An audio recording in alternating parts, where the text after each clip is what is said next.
मोजां जादों मोजां अपोजिशना गोख्रोङानो जानांगौ थांनानै थानांगोन मानो थैनो बिपिएफआलाय दिनै जों गाबोन समफोर जोंबोथ' माने बिदिनो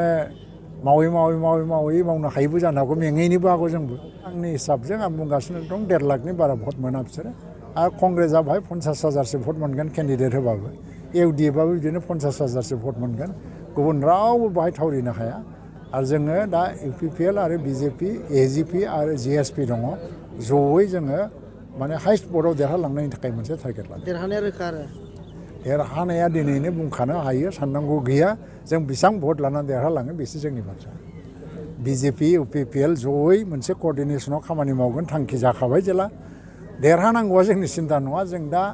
6 लाख 7 लाखसिम भटखौ बेसेबां मोननो हायो मोजां जादों मोजां अपोजिशना गोख्रोङानो जानांगौ थांनानै थानांगोन मानो थैनो बिपिएफआलाय दिनै जों गाबोन समफोर जोंबोथ' माने बिदिनो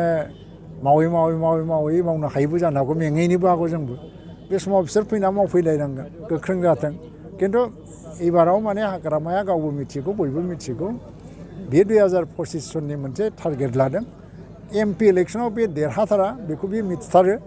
आरो आंनि हिसाबजों आं बुंगासिनो दं 1.5 लाखनि बारा भट मोना बिसोरो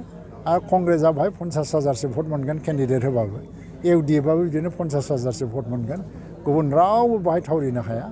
आरो जोङो दा इउपिपिएल आरो बिजेपि एजिपि आरो जिएसपि दङ जयै जोङो माने हाइस्ट भटआव देरहालांनायनि थाखाय मोनसे टारगेट लादों देरहानाया रोखा आरो देरहानाया दिनैनो बुंखानो हायो साननांगौ गैया जों बेसेबां भट लानानै देरहालाङो बेसो जोंनि बाथ्रा